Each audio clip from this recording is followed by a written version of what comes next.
Think all ancient female rulers were just queens? Think again. What if I told you that some women held a power so vast, so distinct, that the title queen simply didn't do them justice? The difference between a queen and an empress isn't just semantics. It's a story of conquest, empire, and a unique kind of absolute power you might not expect. It is easy to picture queens and empresses through grand scenes of carved stone halls, shimmering crowns, bright garments, and long ceremonies filled with layered customs. Popular stories fix these women in clear roles, yet the truth behind their positions was shaped by deep political forces, shifting beliefs, personal alliances, and the realities of ruling systems that varied across lands and cultures. A queen might appear similar to an empress at first glance, but the authority each figure held sprang from structures that were rarely alike. Their influence depended on how power was built, how land was organized, how rulers claimed legitimacy, and how people understood leadership. To explain what stood behind this difference, one must look beyond the symbols of status and into the foundations that supported or limited their sway. A queen often came from a world arranged around the idea of a single kingdom. The borders of that realm might expand or shrink, but the center of control usually remained anchored in one land with one heritage that shaped its laws, loyalties, and traditions. Her position was usually linked to the throne of that specific realm. She might serve as the primary ruler in her own right, or she might hold her role through marriage, but in either case her authority was tied to a kingdom defined by shared identity. Her people recognized her within the context of that singular lineage. She acted as the key figure at the top of a social structure that drew strength from a unified past. An empress, on the other hand, stood within a system built to rule over multiple peoples. Her realm extended beyond a single land and gathered many cultures, languages, and histories under one leadership. The structure she belonged to rested on the idea that many regions could be folded into a larger whole. Her authority had to stretch across areas with different customs and political habits. Her title did not simply point to rank, it reflected the ambition behind the empire itself, a search for unity across a wide and diverse expanse. The court surrounding her functioned as a center from which decisions reached out across many lands, sometimes far beyond the place where she lived. A queen might dedicate much of her time to guiding one realm through disputes among noble families, conflicts over trade routes, or tensions along local borders. She dealt with councils formed by long-established families who knew each other's histories and who often competed for advantage within the same framework. She needed a strong sense of the mood of her subjects because their shared identity shaped her stability. Her success depended on how well she managed the ties between the crown and the influential groups who advised it. Her image as a guardian of her land mattered because it helped reinforce the bond between monarch and people. An empress faced challenges of a different scale. She needed to understand the interests of groups far removed from her palace, each with distinct expectations. Conflicts might arise between regions that had little in common except their connection to the imperial center. She dealt with governors who might rule territories with long memories of independence. To keep the structure intact, she needed to balance the demands of these groups while preserving the idea that all belonged to the same overarching domain. This required broader strategies, more complex negotiations, and an ability to project strength across large distances. A queen's legitimacy often rested on lineage recognized by her people. Her authority might come from the belief that her line had long guided the realm. That connection created a direct link between her and the heart of her kingdom. Even if she gained power through marriage, her place became meaningful only when her subjects accepted her as part of that inherited story. Her role fit within a framework shaped by custom. She embodied continuity. An empress drew authority from a concept that exceeded ancestry alone. While descent still mattered, the power of an empire came from its capacity to unite many lands under one structure. Her legitimacy needed support from military strength, political balance, and sometimes sacred belief that the empire itself represented order in a vast and changing world. The idea of empire often carried a spiritual tone, giving the empress a symbolic position as a figure who upheld harmony across many peoples. Her presence represented more than one heritage, it represented the unity of many. A queen's court tended to mirror the culture of her kingdom. Its ceremonies, dress, language, and rituals expressed the identity of that one land. Symbols that surrounded her came from the local tradition and reinforced her connection to her people.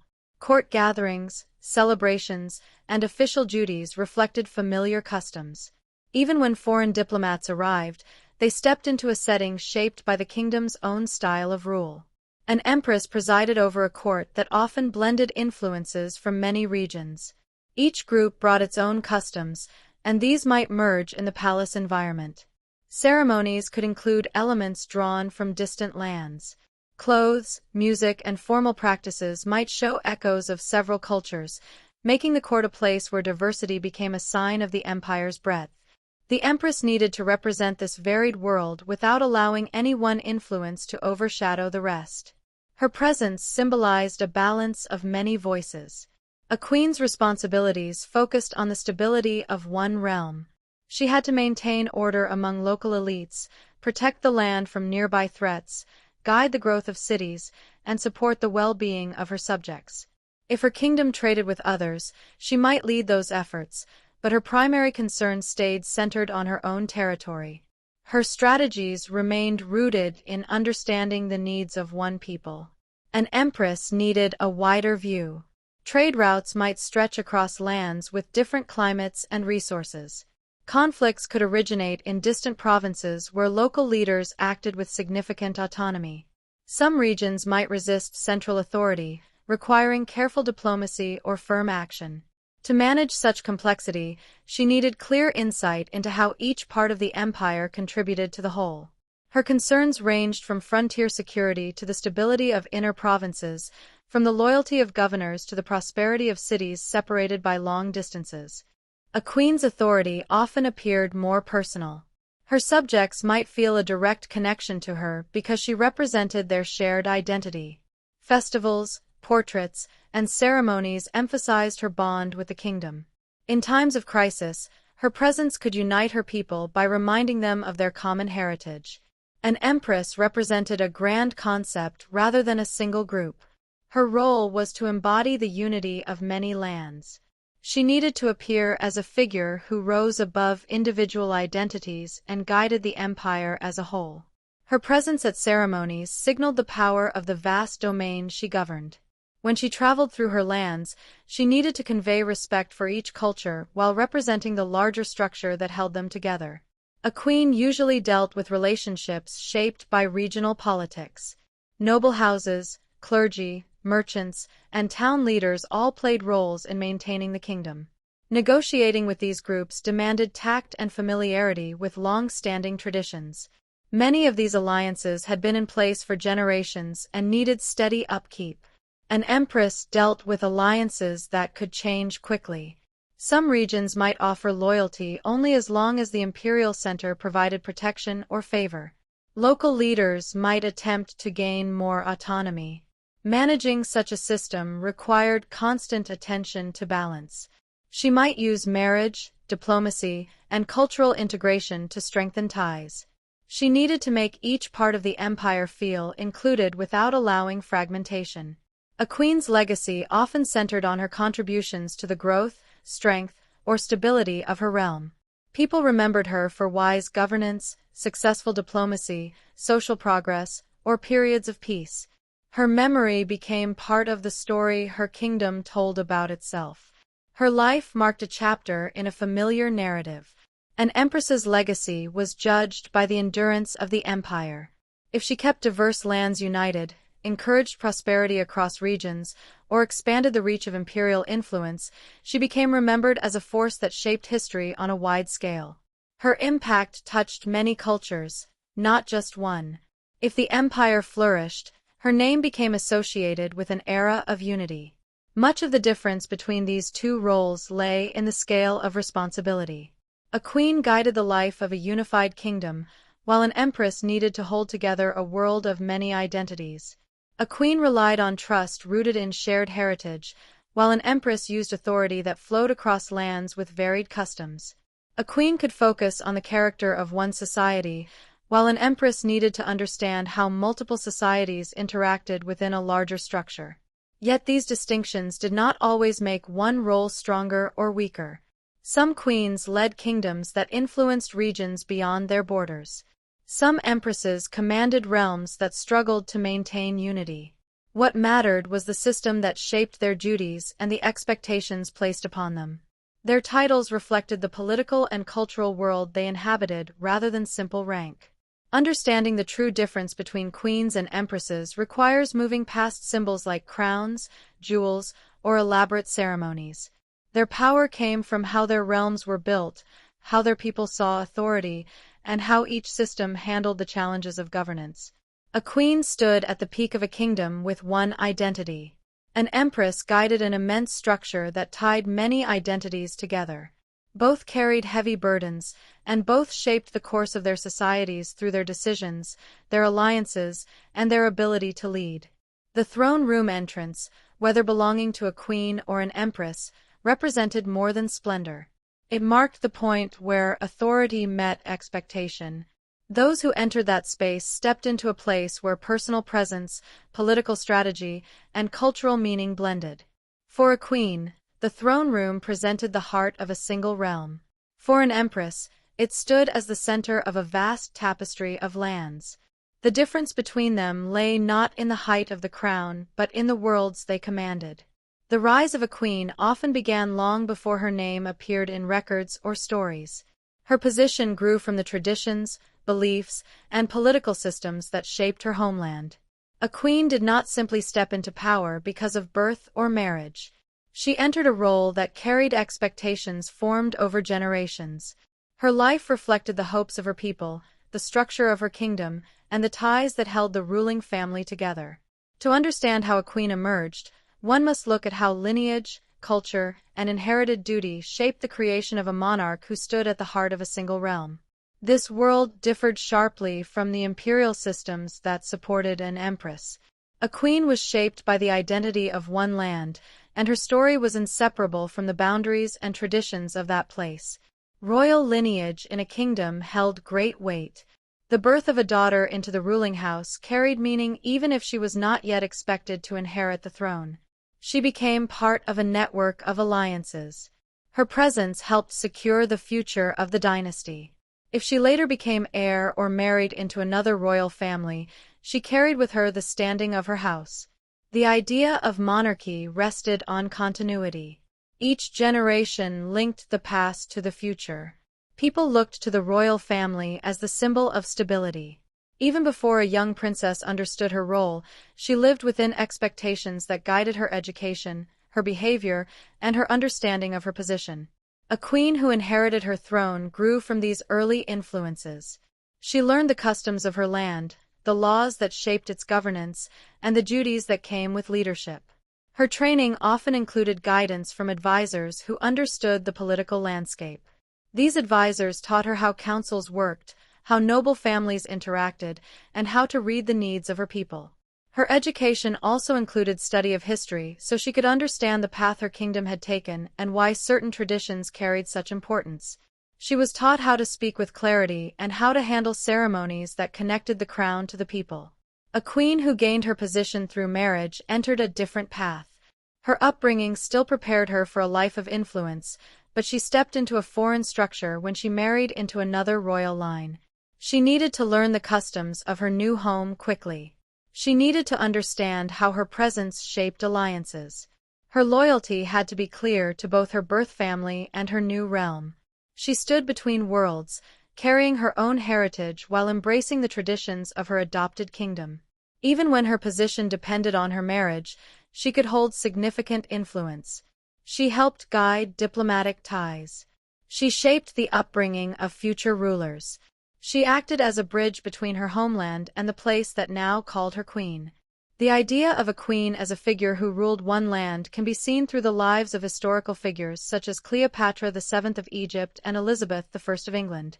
Cleopatra VII inherited power in a land shaped by ancient customs, strong beliefs, and complex politics. She ruled a kingdom recognized for its long history and distinct identity. Her decisions influenced foreign powers, but the heart of her rule remained tied to Egypt itself. Her strategies aimed to protect the independence of her realm at a time when surrounding forces sought to claim control. Her position reflected the responsibility of guarding one land with a clear cultural identity.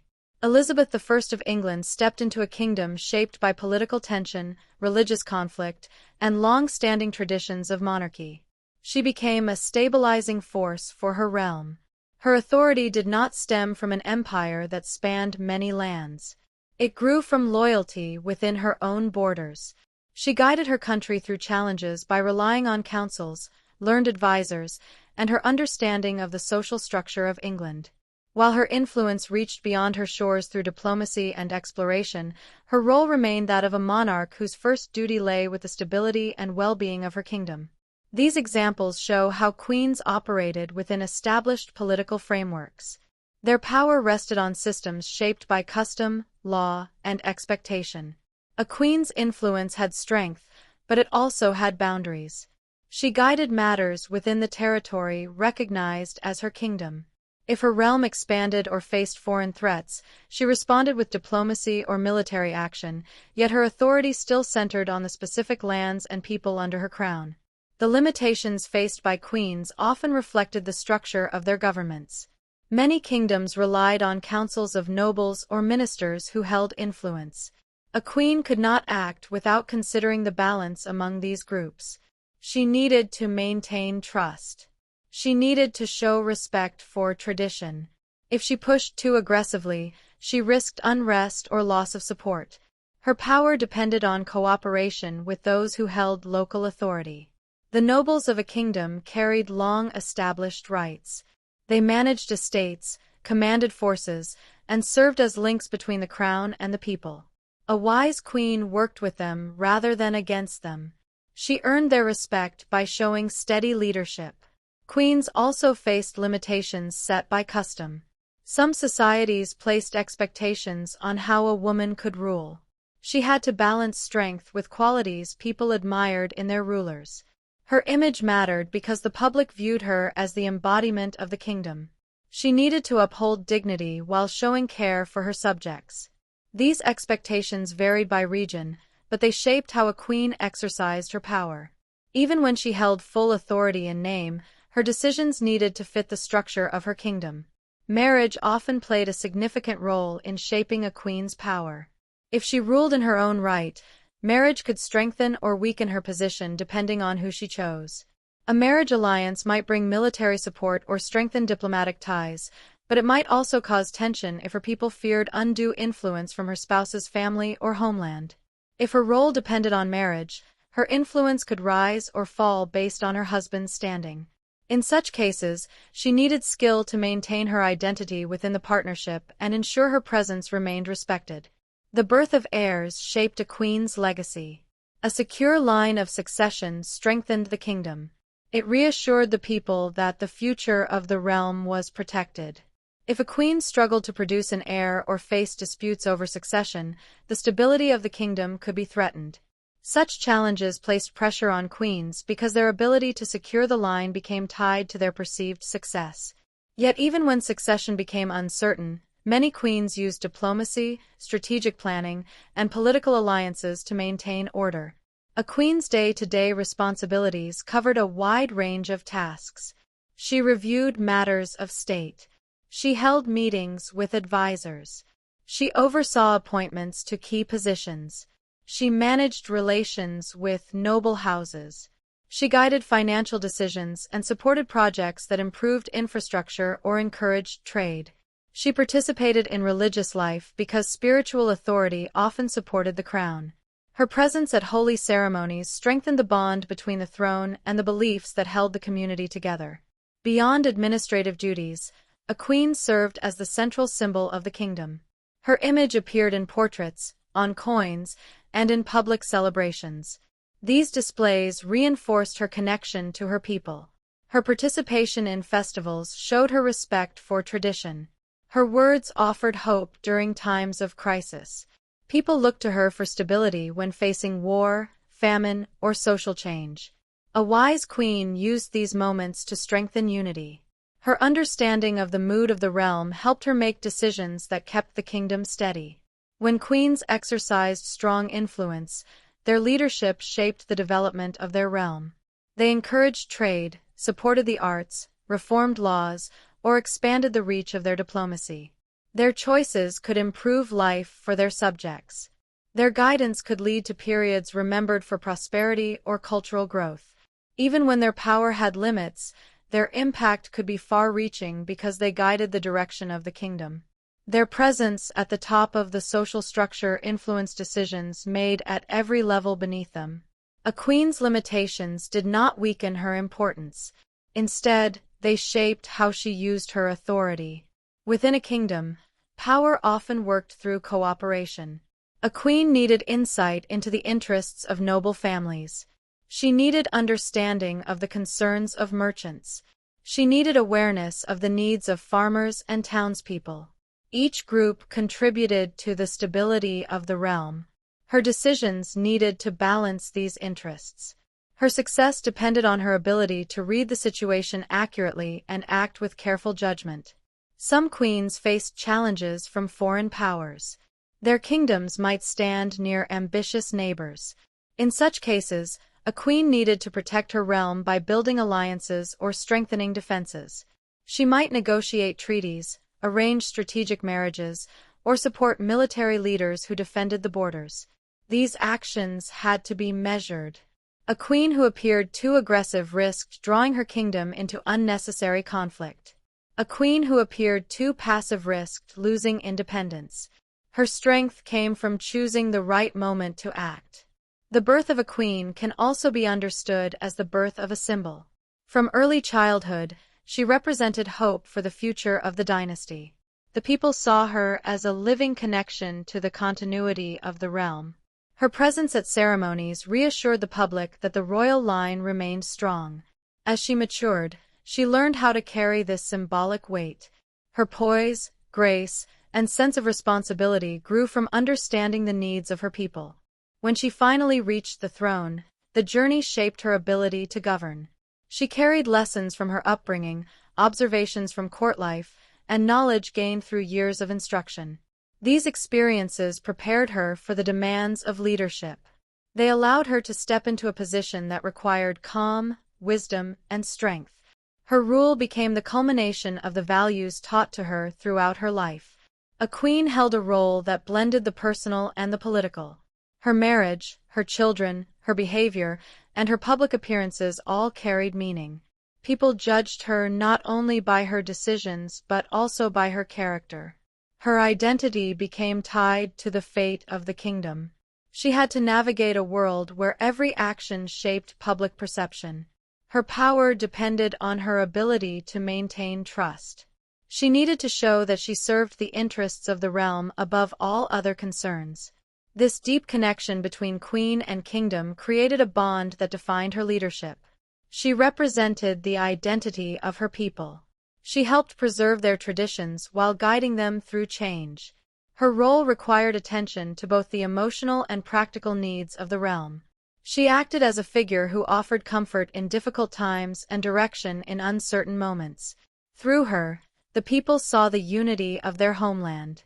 The structure of a kingdom allowed a queen to influence many parts of daily life, yet it also required her to respect established limits. She could not rule as if her word alone shaped everything. Her authority worked within a network of relationships. Nobles, councils, religious leaders, and local officials all played roles in governance.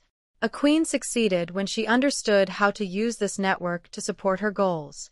She used persuasion, negotiation, and alliances to guide the kingdom while preserving stability. This relationship between queen, kingdom, and tradition shaped the birth and life of every monarch who held the title. It created a world where a queen stood as guardian of one land and the people who belonged to it. Her power derived from identity. Her authority came from inheritance or marriage. Her duty centered on guiding a unified realm. This differs from the world of empresses, whose authority spread across many cultures and regions. Yet the transition from discussing the throne room of empires to the birth of queens helps show the full picture of how women wielded power in the past. A queen's strength lay in the structure of one kingdom, while an empress's strength lay in unifying many lands. Each role carried complexity. Each demanded skill, wisdom, and balance. The difference rested not in grandeur but in the structures they served and the worlds they helped shape. The story of how queens came into being leads naturally into the ways their positions developed once they stepped into power. Their lineage guided them. Their early years prepared them. Their understanding of their people strengthened their leadership. Their role did not rest solely on crowns or ceremonies. It grew from centuries of tradition and the expectations of those they ruled. A queen became a symbol of unity within one kingdom, and through that bond she shaped the future of her land. This path from birth to power shows how the creation of a queen tied deeply to the identity of the kingdom itself. Her life followed a pattern formed by inheritance, marriage, political demands, and cultural beliefs. Her authority remained strong within those boundaries. Her influence reached far when she used her position wisely. From the moment she entered the world, she carried the weight of her lineage. As she rose to her throne, she became the embodiment of her kingdom. This connection to the earlier discussion of queens and empresses reveals the deeper truth behind their titles. The foundation of a queen's role lay in her singular bond with her kingdom. Her birth marked the start of a life shaped by duty to one land, and through this duty she became the guiding force of her people. The rise of an empress grew from conditions very different from those that shaped the birth of a queen. The earlier section explored how the identity and authority of a queen were rooted in a single homeland, defined by one heritage, one court culture, and one political network that held her kingdom together. The next step in this progression invites a shift to a wider scale of power. The world that raised an empress operated across many lands with different customs and separate histories, all gathered under a single system that sought unity across distance. Where a queen stood as the face of one realm, an empress carried the burden of ruling many peoples at once. Her role demanded a mindset that reached far beyond one territory. To understand her rise, one must look at how empires formed, how they expanded, how they absorbed diverse groups, and how they depended on a ruling figure who could represent the idea of cohesion across a vast space. An empire did not grow from a single tradition. It drew strength from armies, trade networks, foreign policy, and the ability to absorb new lands without losing stability. The creation of such a structure required constant adaptation. It demanded leaders who could maintain order in faraway regions. It needed smooth communication between the center and the outer areas. These elements shaped the environment in which an empress emerged. Her position reflected a system far more complex than that of a kingdom. She stood at the peak of a hierarchy that reached across rivers, mountains, deserts, and cultures that existed long before they came under imperial control. Her rule was built upon the idea that many could be governed together, even if they held nothing in common except the authority of the imperial throne. The distinction between ruling a kingdom and ruling an empire becomes clear when considering the variety of peoples within an imperial realm. Different languages, social structures, belief systems, artistic styles, and political traditions might exist side by side under imperial oversight. The empress belonged to a court that had to manage this diversity with care. Her responsibilities included preserving the unity of the empire, ensuring loyalty from distant leaders, and representing an idea of order that crossed regional boundaries. She served not only her own heritage but also the many communities incorporated into the empire. Her presence signaled that the imperial center recognized every part of the realm, not just the dominant culture. This broader role can be observed through the lives of figures such as Theodora of the Byzantine Empire and Wu Zetian of China. Theodora lived within a system that included territories stretching across regions shaped by Greek, Roman, and Eastern traditions. She operated in a world influenced by complex religious debates, shifting borders, and deep intellectual heritage. She acted beside an emperor, yet her influence on lawmaking, social reforms, and court dynamics reached across the entire empire. Her power did not stay within one cultural identity. Her decisions shaped the lives of people in lands far from the capital. Her actions affected provinces with their own histories and customs. She used her position to support legal reforms that improved the status of women, strengthened protections for vulnerable groups, and reinforced imperial authority over regional forces. Wu Zetian rose from a different setting, yet her story shows similar themes. She lived in a realm marked by long dynastic history and large administrative networks that governed a wide range of people. Her path to leadership required both political skill and strategic awareness because she operated in a court where cultural expectations about gender could restrict her influence. Her authority, once firmly established, extended across a territory that included varied landscapes, social structures, and cultural roots. She managed court politics with precision while also shaping government systems that could handle the demands of an immense territory. The reach of her rule was visible in reforms that improved education, centralized oversight, and strengthened communication between the center and the outer regions. Her leadership touched communities that held different traditions yet belonged to a single imperial order. These examples show how the rise of an empress rested upon the structure of empire itself. She did not represent only one group but served as the figure who connected many. Her title signified an authority deeper than that of a standard monarchy. The imperial distinction came not only from the size of the territory but also from the nature of the relationship between the ruler and the governed. An empire saw itself as a system that held varied peoples under one broad idea. The Empress became one of the main symbols of that idea, standing as a reminder of unity in diversity. The rise of an empress began with the way imperial families arranged succession. Unlike kingdoms, where heritage usually followed a straightforward line, imperial succession could involve struggles among powerful factions. Several groups sought influence. Military leaders, regional governors, and court officials all played roles in supporting or challenging the rise of a new figure. A young woman destined to become an empress needed to understand how these forces worked. Her early life involved careful instruction in matters of diplomacy, administration, and the expectations placed upon her. She learned how to win support from various groups, how to interpret the mood at court, and how to balance the ambitions of those who surrounded the throne. Her education also included lessons in understanding the cultures within the empire. Unlike a queen, whose training often focused on one tradition, an empress gained knowledge about many. She might learn several languages or at least become familiar with the customs of various groups. She needed to understand how different regions viewed authority. She needed insight into how local leaders interpreted the actions of the imperial court. This awareness allowed her to make decisions that kept the empire stable. It helped her guide policies that affected peoples far beyond the capital. Marriage also played a major role in shaping the path of an empress. In some cases, she married into an imperial family and became part of a large network of alliances across territories. The marriage strengthened ties between powerful groups.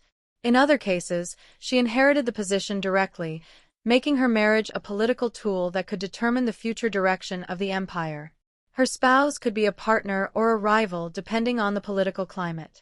She had to navigate these relationships with skill because her position depended on maintaining influence within the imperial family while also managing the expectations of the court. An empress also needed a clear understanding of how law and administration functioned across many lands. Empires required systems that allowed local leaders to maintain some autonomy while still recognizing imperial authority. Taxation, communication, military organization, and diplomacy all operated on a scale much larger than that of a kingdom. The empress worked with advisors to oversee these matters. She monitored reports from distant provinces. She shaped rules that brought unity without suppressing local customs. When conflicts arose, she helped resolve them by balancing local interests with imperial needs. Her leadership extended to the military structure as well.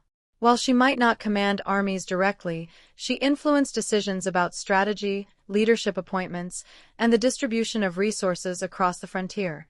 Empires often faced threats from multiple directions. The empress helped guide efforts to secure borders, maintain supply lines, and protect vulnerable regions. Her support for strong commanders or reforms in military organization shaped the empire's ability to defend itself and maintain order. A major part of the rise of an empress involved managing the image of the imperial throne. The empire included many peoples with their own traditions. She needed to appear as a figure who represented all of them.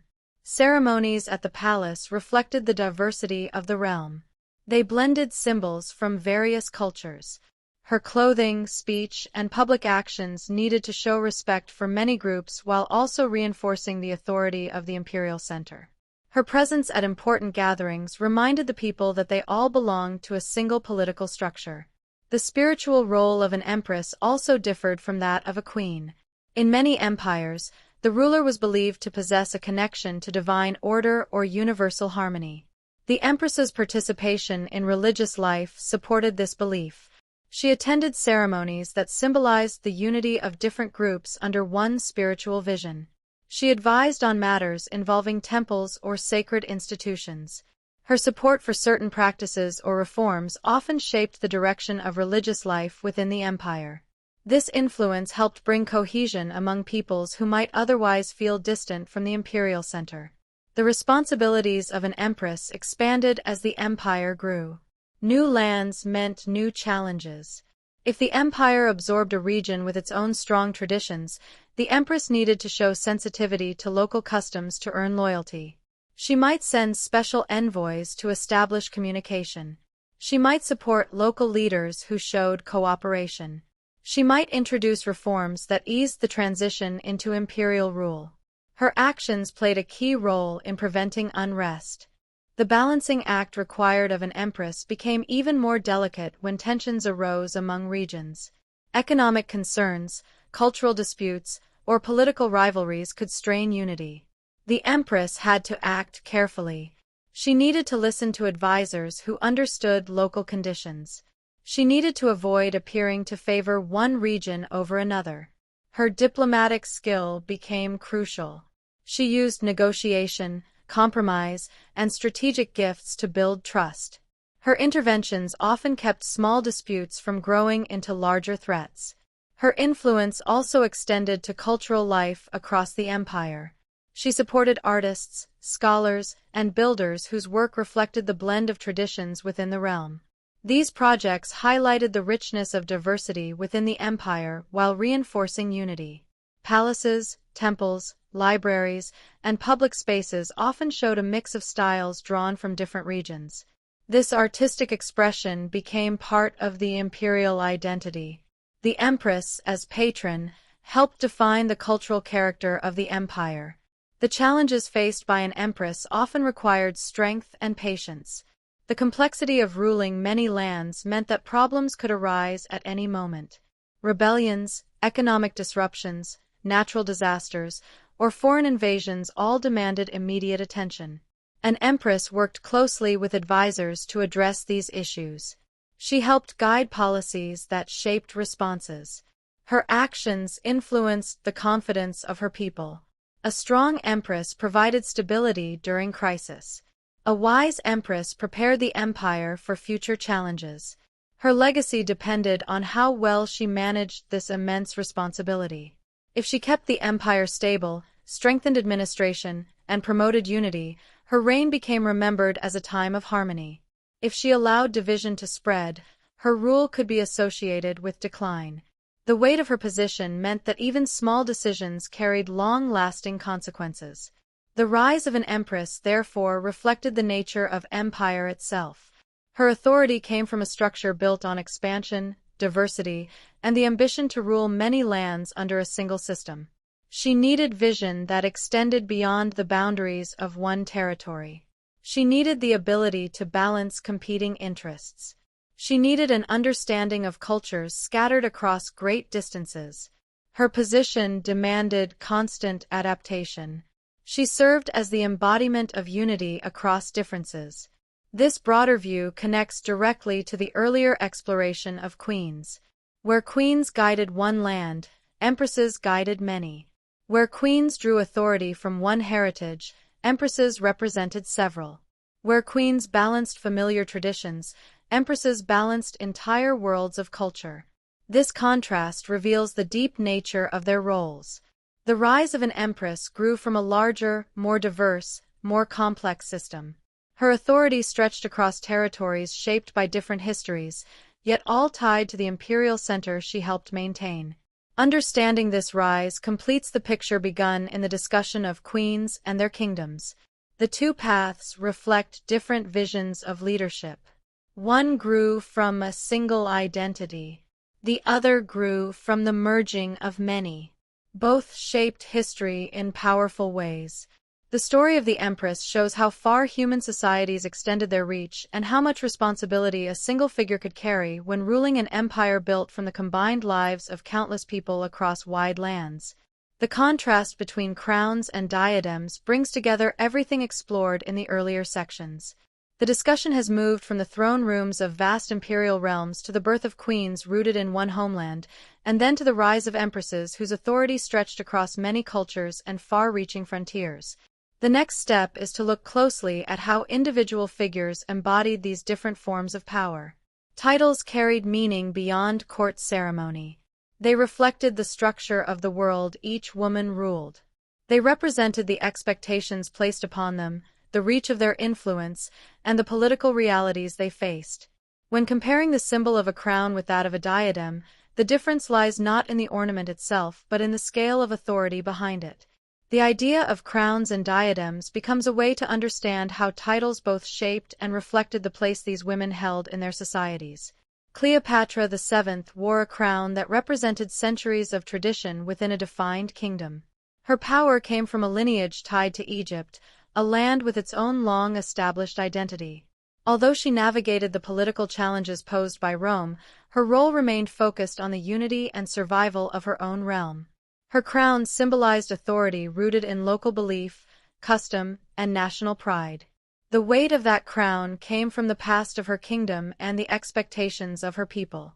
She represented continuity within a land that prized its own heritage. The structure around her was shaped by temples, local governance, and long-standing social patterns. She worked within these traditions even while negotiating with outside powers. Her influence reached foreign courts, yet her primary responsibility remained centered on the welfare of Egypt. Theodora's diadem, however, signified a very different kind of authority. It represented power within an empire that viewed itself as the continuation of a civilization stretching across regions with different languages, beliefs, and histories. She did not serve one people alone. She served an entire imperial system built upon the integration of varied lands. Her diadem marked her position within a hierarchy that extended beyond national borders into a network of provinces, trade centers, and frontier regions. Her responsibilities included guiding law reforms, influencing foreign policy, and managing relationships with religious groups that shaped imperial unity. She often worked beside an emperor, yet her influence reached across the whole structure of the empire. Her authority reflected both her personal strength and the vastness of the world she helped govern. Comparing Cleopatra and Theodora helps reveal how titles expressed the scale of power behind them. Cleopatra's crown marked her as the key figure of a kingdom with deep roots and a defined identity. Theodora's diadem connected her to a wider vision of rule, one that linked many peoples under an imperial center. Cleopatra dealt with a political landscape that revolved around the nobility, temples, and military forces of one land. Theodora navigated an environment shaped by generals, governors, religious leaders, and court factions from many regions. Their experiences show that titles were not simple labels but indicators of the structures supporting their authority. Wu Zetian offers another path to understanding this difference. She did not inherit her title according to long-accepted practice. She claimed it for herself by reshaping the political world around her. The journey she took reflected ambition but also the unique nature of imperial power. By proclaiming herself empress in her own right, she broke traditions that had defined her society for generations. Her actions showed how imperial titles were tied to the idea of ruling many. She justified her claim by presenting herself as the figure who could guide the realm through its challenges. She strengthened administrative systems, supported scholars, and used communication networks that stretched from the capital to distant regions. She did not limit her reforms to one cultural group. She sought to unify many under her rule by creating a stable, efficient structure that could support the vast territory of her empire. Her decision to take the title for herself demonstrated the scale of power associated with imperial rule. A kingdom could function under long-standing expectations about succession, marriage alliances, and noble traditions. An empire demanded different forms of leadership. It needed someone who could guide a system larger than any one family line. Wu Zetian's rise made this reality clear. Her authority came not only from her position within the court, but also from her ability to manage the needs of an empire filled with diverse peoples. These figures show that crowns and diadems represented different forms of leadership. A crown pointed to the identity of a single land. A diadem pointed to a structure that joined many lands together. Both symbols carried responsibility, but each reflected a different world. Cleopatra inherited a role rooted in one nation. Theodora served at the heart of a realm linking regions shaped by centuries of cultural blending. Wu Zetian reshaped the meaning of her title by proving that imperial authority depended on the ability to hold a large and varied territory together. These women stood at the center of their societies, yet the titles they carried placed them in positions shaped by the size and nature of their realms. The distinction between crowns and diadems also reveals how the expectations placed upon rulers changed across time. Early kingdoms valued stability within a single identity. The role of a queen reflected this stability. Her duty centered on maintaining the unity of her homeland. Her authority fit within a framework shaped by local traditions. Empires, however, required leaders capable of understanding many traditions at once. As these structures grew in size, the responsibilities of the empress expanded. She became the focal point for balancing cultures, negotiating regional demands, and representing the harmony of the empire. Her title grew to symbolize this complexity. The evolution of these titles also shows how definitions shifted across civilizations. In some cultures, the title of queen carried great authority. In others, it held limited power compared to that of a king or emperor. Some societies viewed the empress as a ceremonial figure, while others saw her as an active participant in governance. The meaning of each title depended on the political system behind it. A queen in one region could wield more power than an empress in another, depending on the structure, laws, and traditions of the realm. These variations show that there was never a single model for what a queen or an empress should be. Each society shaped the role according to its own needs. The difference between crowns and diadems reflected not only political structures but also cultural attitudes. Some civilizations emphasized hierarchy built on ancestry. Others emphasized the divine nature of imperial authority. Some saw rulership as a shared responsibility among family members or advisors. Others saw the ruler as the central figure controlling all aspects of governance. These beliefs influenced how queens and empresses were perceived. Cleopatra's crown carried sacred meaning tied to the ancient traditions of Egypt. Theodora's diadem reflected a blend of Greek and Roman influences, along with emerging religious ideas that shaped her empire's identity. Wu Zetian's title expressed the ability to command a vast administrative system influenced by Confucian thought, regional customs, and the long traditions of dynastic rule. Throughout history, the evolution of titles reflects how societies understood power. When kingdoms grew stronger and formed alliances, queens gained influence. When empires expanded, the role of the empress became central to maintaining unity. In periods of change, these titles could shift in meaning. A queen might become more powerful than many earlier kings. An empress might gain or lose authority depending on how the empire developed. The world around them shaped their influence, and their leadership shaped the world in return. The comparison between crowns and diadems also shows how personal qualities influenced the role. Cleopatra created a powerful presence through her intellect, strategic ability, and understanding of the political forces around her. Theodora used her insight into society to support reforms that strengthened imperial authority. Wu Zetian relied on her political skill and strong administrative planning to guide the empire. Their success came not only from the symbols they wore, but from their ability to use those symbols to strengthen their position. Their leadership styles differed, but each reflected the demands of the structure she served. The development of these titles across civilizations further shows that power rarely followed a straight path. Some rulers inherited stable realms. Others took power during times of crisis. Some expanded their authority peacefully. Others rose to power through conflict. The meaning of a crown or a diadem shifted according to these circumstances. A queen might become a powerful military strategist. An empress might focus on legal reforms rather than expansion. These roles adapted to the needs of the moment. The long history of crowns and diadems also reveals that women's roles in leadership were more varied than often assumed. They did not simply serve as ceremonial figures. Many shaped policy, guided diplomacy, influenced religious developments, and strengthened the internal structure of their realms. Their titles reflected more than tradition. They reflected the active part these women played in the lives of their people. The contrast between queens and empresses shows how societies recognized different forms of leadership. In some places, a queen could act as the primary ruler with full authority. In others, an empress might work alongside advisors yet still hold immense influence. Across time, these titles continued to change. Some civilizations adopted the idea of empire and developed new forms of imperial authority. Others shifted back to smaller kingdoms with rulers who used titles rooted in one identity. These transitions shaped the meaning of crowns and diadems. Even as political systems changed, the symbols remained powerful. They carried the memory of earlier rulers, the hopes of future generations, and the identity of the lands they represented.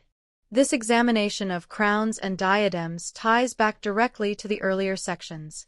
The queen stood as the guardian of one realm. The empress embodied the unity of many. Their symbols reflected the scope of their responsibility. Cleopatra's crown represented the heart of her kingdom. Theodora's diadem represented the reach of her empire. Wu Zetian's title reflected ambition that matched the scale of the land she commanded. The difference between these symbols reveals how deeply political structures shaped their roles. It also shows how women adapted to the demands of leadership in very different worlds. By understanding how these titles functioned across civilizations, it becomes clear that there was never a single universal rule for what a queen or an empress should be. Their authority depended on history, culture, and circumstance. Their influence grew from the worlds they governed. Their symbols, whether crowns or diadems, reflected the scale and complexity of their power. As empires rose and kingdoms changed, these symbols evolved, leaving a record of the many ways leadership took shape across the long course of human history. The legacy of power left by queens and empresses rises from the story that has unfolded across the previous sections, where crowns and diadems showed the scale and shape of authority in different ages. Now the focus turns from titles to impact, because the true measure of these women rests not only in what they were called but in what they accomplished.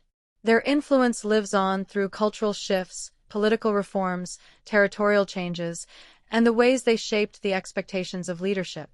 When looking back at their worlds, the difference between queen and empress helps clarify the structures that guided their actions. Still, the deeper truth is that their legacies stretch far beyond the boundaries of any single definition. Cleopatra VII, Theodora, and Wu Zetian stood in very different positions, yet each shaped the path of the civilizations around them. They worked in settings filled with tension, ambition, and change. Their decisions reached across regions and across generations. A crown might anchor its wearer to one land, while a diadem might speak for many lands combined, but the influence these women carried operated on multiple levels. Their legacies reveal how leadership, when handled with vision and resolve, can alter the direction of entire societies. Cleopatra remains one of the most recognized figures from the ancient world, often remembered for her relationships with Roman leaders, yet her legacy reaches much deeper than romantic drama. She maintained the independence of Egypt for longer than many expected, considering the pressure from Rome. She fostered a court that encouraged learning, where philosophers, scientists, and scholars continued traditions that had shaped the region for centuries. She used diplomacy to protect her kingdom, even while Rome grew more powerful. Her skillful command of language allowed her to speak directly to many groups, including her own people, who respected her ability to preserve their identity. She also supported trade networks that kept Egypt prosperous, even during turbulent times. Her final decisions, though often tragic in view of later historians, still show her determination to control her own fate and protect the legacy of her land. This commitment left a mark on cultural memory, turning her into a symbol of resilience, intellectual depth, and political awareness. Theodora's legacy unfolded within an empire driven by law, faith, and cultural blending. She influenced legal reforms that strengthened the rights of women and expanded protections for vulnerable members of society. Her voice shaped debates at the highest levels of power, including those concerning religious divisions that threatened imperial unity. She understood the complex network of groups within the empire. She saw how unrest could spread through regions tied together by trade, military force, and tradition. Her guidance during unrest helped maintain the stability of the realm. She also supported cultural expression at court, encouraging the arts and reinforcing the idea that the empire stood as the guardian of a long and storied tradition. Her role demonstrated that leadership in an empire required more than ceremonial presence. It required insight into the threads that held many lands together. Through her efforts, she left a lasting impact on the legal and moral texture of her world. Her influence outlived her, woven into the structure of imperial governance and remembered as part of the foundation that sustained the empire during later centuries. Wu Zetian's legacy stands as one of the most distinctive in history. She transformed the nature of imperial rule by placing herself at the top of a system built on tradition, lineage, and philosophy. Her rise challenged long-accepted beliefs about who could lead. Her administration strengthened the examination system used to select officials, creating a more merit-based structure that offered new opportunities to scholars throughout the realm. This change had a long-lasting effect, shaping how later dynasties governed. She supported the development of communication networks that kept the vast empire connected. She encouraged the writing of histories and literature, reinforcing the cultural richness of her land. She also made choices that reflected both the burdens and ambitions of her position. Some of her actions remain debated, as they reflect the struggle to maintain authority in a realm filled with competing interests. Even so, her rule changed expectations for women in positions of power. Her reign became a reference point for later thinkers who considered the nature of leadership and the reach of imperial authority. These examples show that the actions of queens and empresses had consequences far beyond their own courts. They shaped how future generations viewed leadership. Their legacies influenced the development of art, literature, law, and political structure. Their stories also reveal the complexity of power. Leadership was never simple. It required balancing personal ambition with the needs of the realm. It required navigating alliances, conflicts, and public expectations. These women often stood at the center of challenges that demanded careful judgment. Their ability to respond to these challenges shaped the evolution of their societies. Understanding the difference between queen and empress helps place their achievements in context. It clarifies the scope of what each woman faced. A queen needed to protect the unity of her homeland and maintain stability within a defined structure. An empress needed to guide an expansive system that tied together many peoples. These distinctions allow us to appreciate the different strategies used to wield power. They show why some decisions mattered deeply in shaping the course of history. Exploring these distinctions also helps us recognize how political structures developed over time. It becomes clearer why some civilizations leaned towards centralized authority, while others favored regional autonomy. The titles themselves reflect these choices. Examining their legacies also invites deeper reflection on the nature of influence. Power rarely leaves a simple record. Its effects appear in cultural memory, in legal traditions, in stories passed down through generations, and in the values that shape societies long after the original leaders are gone. Cleopatra's efforts to preserve Egypt's identity influenced later accounts of the region's heritage. Theodora's legal reforms affected the structure of law within her empire and beyond, since later civilizations drew from the same tradition. Wu Zetian's emphasis on merit influenced political structures that survived for centuries.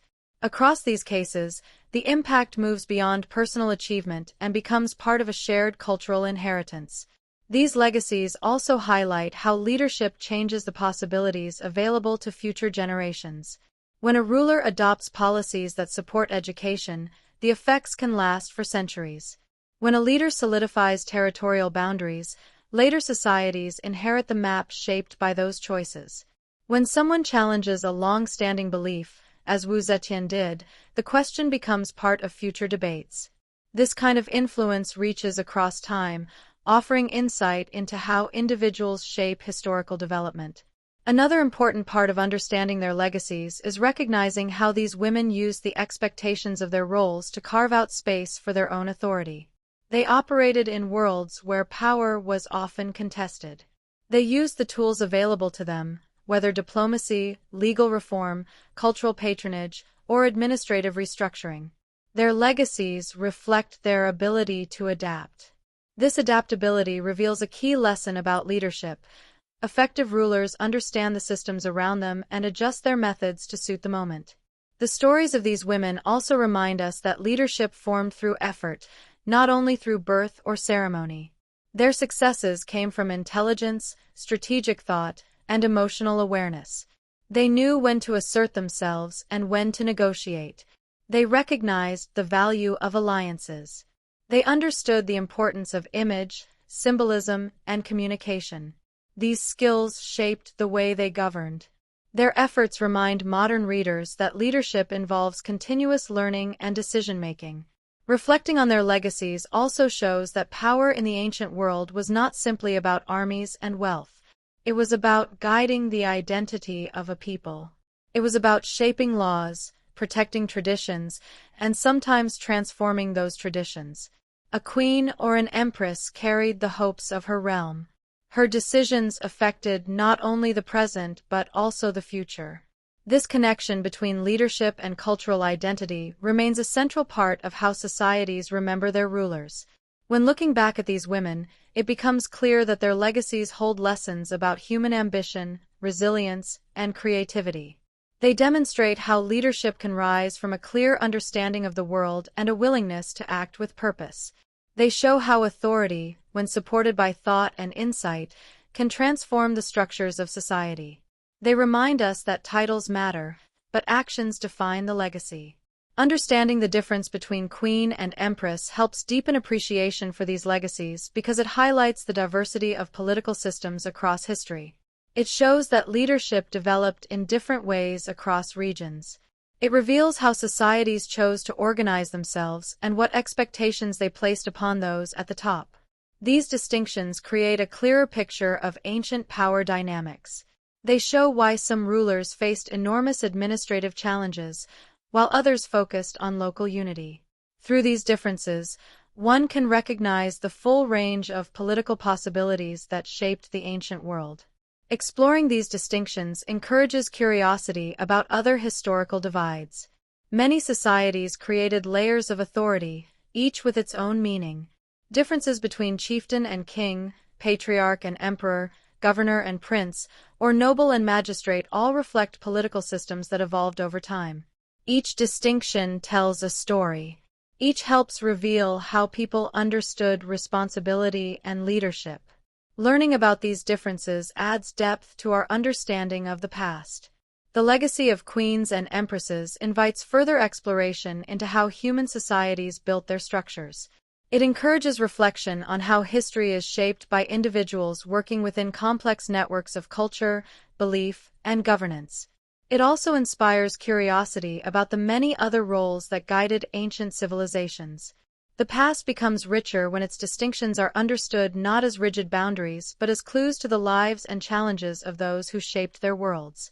So the story continues, moving from crowns and diadems to the impact that reaches far beyond them. These women left marks on their societies that cannot be reduced to titles alone. Their legacies reveal the depth of their influence, the strength of their decisions, and the ways they altered the course of history.